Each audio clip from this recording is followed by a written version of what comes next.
श्रीमान वेंकटनाथार्य कवितार्किकेसरी वेदांताचार्य वर्यो मे सन्निधत्तां सदा कृते।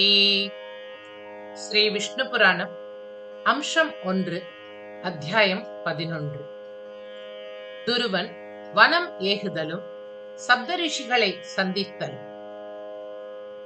ஸ்ரீ பராசர உவாச்ச प्रियव्रतो उत्तानपाधौ मनोस्वायम्भुवस्य तु द्वौ पुत्रौ तु महावीर्यौ धर्मज्ञौ कथितौ तव तयोरुत्तानपादस्य सुरुच्याम् उत्तमः सुतः अभीष्टायाम् अभूत् ब्रह्मन् पितुरद्यन्तवल्लभः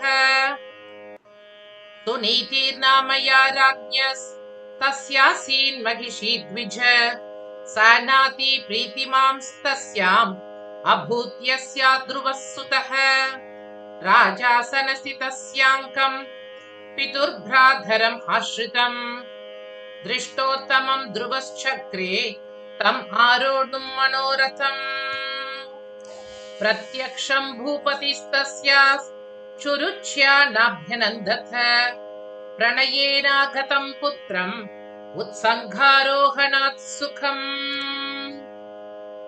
सपत्नी तनयम् दृष्ट्वा तम् अङ्गारोहणोत्सुकम् स्वपुत्रम् च ततारूढम् सुरुचिर्वाक्यमब्रवीत् क्रियते किं वृता वत्स महानेश मनोरथः अन्यस्त्री गर्भजातेन ह्यसम्भूय ममोदरे उत्तमोत्तममप्राप्यम् अविवेको हि वाञ्छसि सत्यं सुतस्त्वम् अभ्यस्य किन्तु न स्वं मया धृतः एतत्राजासनं सर्व भूभृत् संश्रयकेतनम् योग्यं ममैव पुत्रस्य किमात्मा क्लिश्यते त्वया उच्चैर्मनोरथस्तेयम् मत्पुत्रस्येव किं वृथा सुनीत्याम् आत्मनो जन्म किं त्वया नावगम्यते। श्रीपराशर उवाच उत्सृज्य पितरं बालस्तच्छ्रुत्वा मातृभाषितम् जगाम कुपितो मातुर् निजाया द्विजमन्दिरम् तं दृष्ट्वा कुपितं पुत्रम् ईषत् प्रस्फुरिताधरम् सुनीतिरङ्गम् आरोप्य मैत्रेयेधम् अभाषत वत्स कोपहेतुस्ते कश्च त्वां नाभिनन्दति को व जानाति पितरम् वत्स यस्ते पराध्यति। श्रीपराशर उवाच इत्युक्तः सकलं मात्रे कथयामास तत्यथा सुरुचिर्प्राह भूपाल प्रत्यक्षम् अतिगर्विता विनिश्वस्येति कथिते तस्मिन् पुत्रेण धुर्मणाः श्वासक्षामेक्षणादीना सुनीतिर्वाक्यमब्रवीत्। सुनीतिरुवाच सुरुचिः सत्यमाहेधम् मंदभाग्योऽसि पुत्रका न हि पुण्यवतां वत्स सपत्नैर्येवम् उच्यते। இதுல ஒரு சின்ன பாடபேதம் இருக்கு. மந்தபாக்யோசி புத்திரகாக்கு பதிலா ஸ்வல்ப பாக்யோசி புத்திரகா அப்படின்னு சில புத்தகங்கள்ல இருக்கு. அந்த பாடபேதம் இருக்கு. நோத்வேகஸ்தாத கர்த்தவ்யः கிருதம் யத் பவதா புரா तत्कोपहर्तुं शक्नोति धातुं कश्चाकृतं त्वया तत्त्वया नात्र कर्तव्यं दुःखं तत्वाक्यसम्भवम् राजासनं राजछत्रं वराश्ववरवारणा यस्य पुण्यानि तस्यैते मद्वैतच्छाम्यपुत्रक। இதுலயும் ராஜாசனம் ராஜசத்திரம்க்கு பதிலா ததாச்சத்திரம் அப்படிங்கிற ஒரு பாடபேதம் இருக்கு. எந்தெந்த புத்தகத்துல எப்படி இருக்கோ அப்படி சேவிக்கலாம். அந்ய ஜன்ம கிருதைர் புண்ணியைர் சுருச்யாம் சுருச்சிர் நிருபக भार्येति प्रोच्यते चान्या मद्विता पुण्यवर्जिता पुण्योपचय सम्पन्नस्तस्या पुत्रस्ततोत्तमः मम पुत्रस्तथा जातस्स्वल्पपुण्यो ध्रुवो भवान् तथापि दुःखं न भवान् कर्तुम् अर्हति पुत्रः यस्य यावत्सतेनैव स्वेन तुष्यति मानवः. இதுலயும் அர்ஹதி அப்படிங்கிற இடத்துக்கு பதிலா அர்ஹசேனும், ஸ்வேன துஷ்யதி மாணவகக்கு பதிலா ஸ்வேன துஷ்யதி புத்திமான் அப்படிங்கிற பாடபேதமும் இருக்கு. யதிதே துக்கமத்யர்த்தம் சுருச்யா வச்சசா பவத் தத் புண்ணியோபசயே யத்னம் குரு சர்வபலப்ரதே சுஷீலோ பவ தர்மாத்மா மைத்ர பிராணிஹிதே ரதः நிம்னம் யதா பப்ரவனாஹ பாத்ரம் ஆயாந்தி சம்பதः. இதுலயும் சம்பதக்கு பதிலா சம்பதம் அப்படிங்கிற படபேதம் இருக்கு. உவாச்ச அம்பயத்வம் இதம் பிராப்த பிரஷமாய வச்சோ மம நைதத் துர்வச்சசா பின்னே ஹிருதயே மம திஷ்டதி சோகம் ததா யதிஷ்யாமி யதா சர்வோத்தமோத்தமம் ஸ்தானம் பிராப்ஸ்யாம் யசேஷானாம் ஜகதாம் அபிபூஜிதம். சுருச்சிர்தயிதா ராஜ்ஞஸ் தஸ்யா சாதோஸ்மி நோதராத் பிரபாவம் பஸ்யமேம்பத்வம் விருத்தஸ்யாபி தவோதரே உத்தமः சமம भ्राता யோ கர்ப்பேன த்ருதஸ்தயா ச ராஜாசனமாப்னோது பித்ரா தத்தம் ததாஸ்து தத். சில புத்தகங்கள்ல ச ராஜாசனமுக்கு பதிலா ராஜ்யாசனம் அப்படின்னு வருது. நான்யதத்தம் அபீப்ஸ்யாமி ஸ்தானம் அம்பத் ஸ்வகர்மணா இச்சாமி ததகம் ஸ்தானம் யன்ன ப்ராப பிதா மம.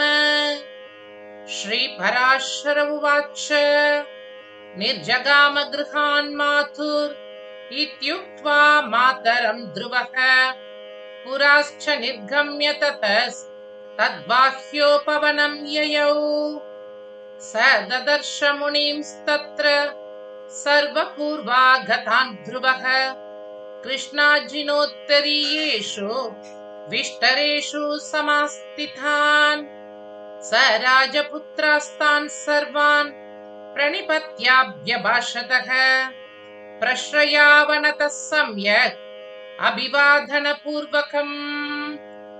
ध्रुव उवाच उत्तानपादतनयम् मां निबोधत सत्तमाः जातं सुनीत्यां निर्वेदात् युष्माकं प्राप्तमन्तिकम्. ऋषय ऊचुः चतुष्पञ्चाब्द सम्भूतो बालस्त्वं नृपनन्दन निर्वेद कारणं किञ्चित् तव नाद्यापि वर्तते न चिन्त्यं भवतः किञ्चित् द्रियते भूपतिस्पिता न चैवेष्टा वियोगाति तव पश्याम बालक शरीरेण च ते व्याधिर् अस्माभिरुपलक्ष्यते निर्वेदः किन्निमित्तस्ते कथ्यतां यदि विद्यते. श्रीपराशर उवाच ततः स कथयामास सुरुच्या यत् उदाहृतम् तन्निशम्य ततः प्रोचुर्मुनयस्ते परस्परम् अहो क्षात्रं परं तेजो बालस्यापि यदक्षमा सपत्न्या मातुरुक्तं यत् हृदयान्नापसर्पति भो भो क्षत्रिय यथा याध निर्वेदात् यत्त्वयाधुना कर्तुं व्यवसितं तन्न कथ्यतां यदि रोचते यच्च कार्यं तवास्माभिर्साहाय्यम् अमिदद्युते ततुच्यतां विवक्षुस्त्वम् अस्माभिरुपलक्ष्यसे.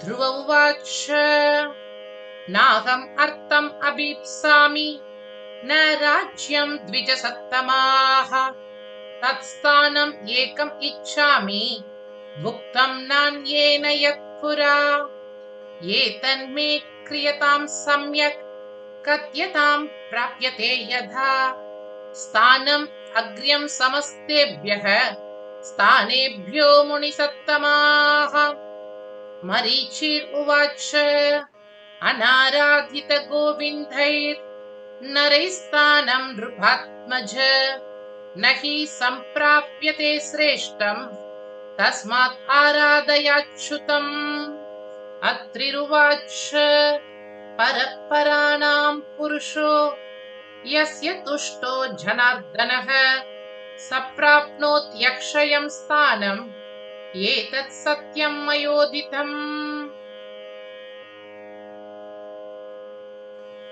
अंगिरावुवाच यस्यान्तः सर्वं ये वेदम् अच्युतस्याव्ययात्मनः तम् आराधय गोविन्दम् स्थानम् अग्र्यं यदीच्छसि இதுல அவ்யயாத்மனஹக்கு பதிலா மகாத்மனஹ அப்படிங்கிற பாடபேதமும் இருக்கு.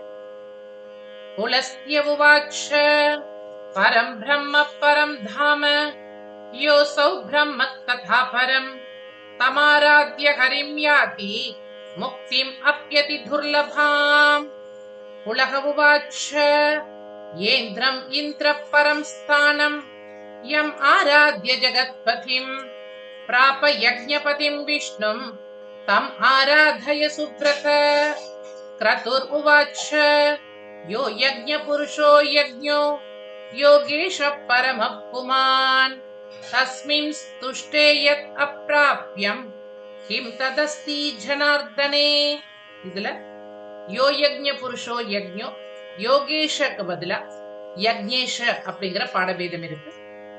ஸ்ரீ வசிஷ்ட உவாச்ச प्राप्नोष्याराधिते विष्णौ मनसा यद्यदिच्छसि त्रैलोक्यान्तर्गतं स्थानं किमु वत्सोत्तमोत्तमम्. ध्रुव उवाच आराध्य कथितो देवो भवद्भिर्प्रणतस्य मे मया तत्परितोषाय यज्जप्तव्यं तदुच्यताम्.